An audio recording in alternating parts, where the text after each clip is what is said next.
The overall specification of the Grandland is that of a mid-sized urban SUV, with a nicely efficient, 3-cylinder turbocharged 1.2-litre petrol engine.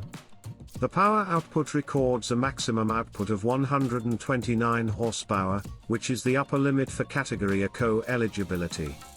It's front-wheel driven, through an 8-speed automatic transmission. The Opel Grandland actually has mechanical twins from other brands. It's not tuned for punchy power delivery, but it doesn't strain to get the car moving either. When fully loaded with occupants, the Grandland will still keep pace with other cars of similar power outputs, but there's really no need to reach for the sport mode button, despite it being there, and try to drive it like a sports car. The German styling of the Opel's cabin is elegant and streamlined, with silver accents to lift it from being too dark and monotone. There's a full digital instrument cluster and center entertainment screen, along with a bunch of active safety features including lane keeping assist and adaptive cruise control.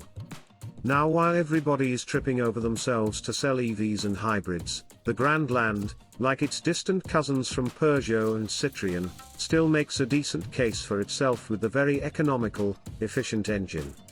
It's possible to achieve around 6.0 liters/100 kilometers of fuel economy in daily use.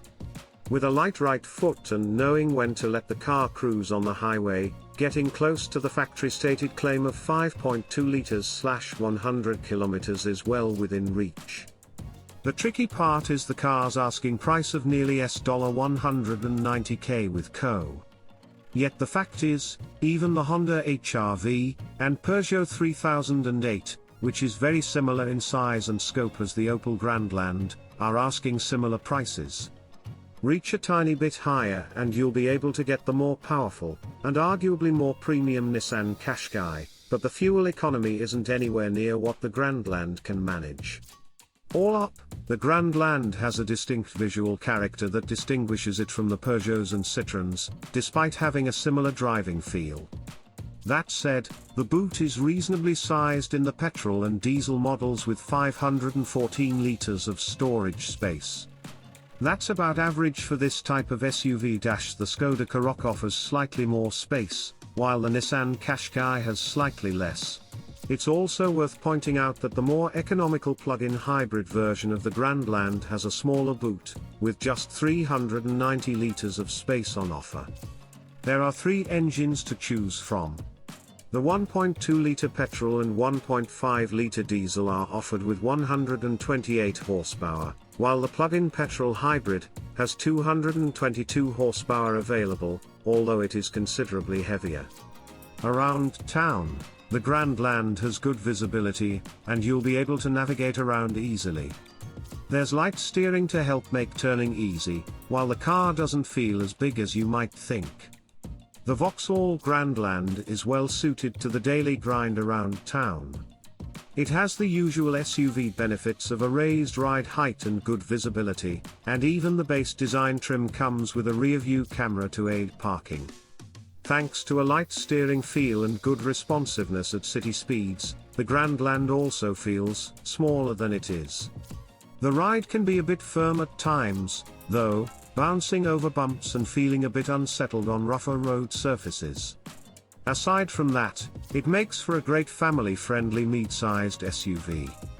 A pair of supportive seats are provided for the 2 occupants in front, with the G-Line trim getting even comfier ergonomic sports-style seats, which also gain heating on the top Ultimate trim. As with most SUVs in this category, head and legroom are more than adequate, and the large window area makes for an airy and bright cabin. The front door bins will take larger bottles, and there's space for your takeaway coffees in the center console, too. The center armrest can store a few more items, and there's also a closable storage area just below the heating and ventilation controls.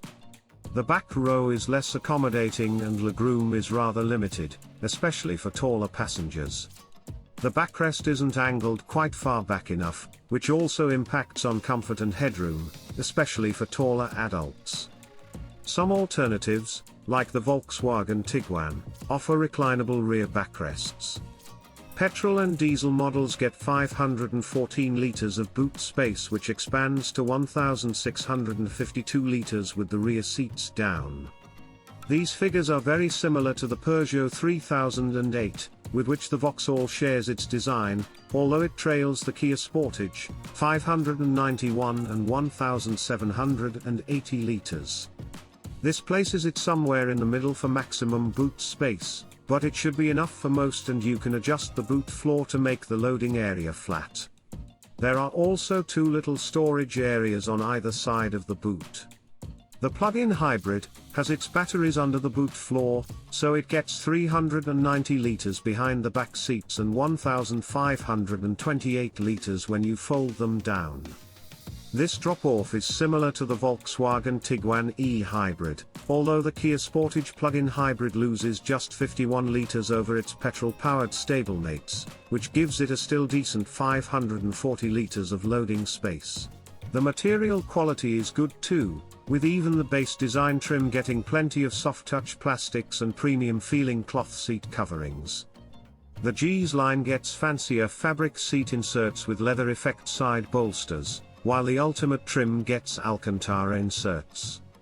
The base design trim gets a 7.0-inch digital driver display and 7.0-inch infotainment touchscreen. The graphics are clear and overall system responsiveness is decent. Apple CarPlay and Android Auto are standard, with the usual DAB radio and Bluetooth connectivity also featuring. There's no sat-nav, but you can always use your phone's apps instead. G's line and Ultimate trims get a 10.0-inch driver display and 12.0-inch infotainment screen. These larger units are better integrated into the dashboard. There are a few shortcut keys along the side of the infotainment screen, and it is all quite intuitive to use. Either way, the Grandland remains a safe mid-sized SUV and comes standard with hill start assist, automatic emergency braking, rear view parking camera, cruise control, lane departure warning and lane keep assist. Adaptive cruise control and forward collision alert becomes standard on the G's trim, while the Ultimate trim gets front and rear parking sensors, advanced park assist and side blind spot alert.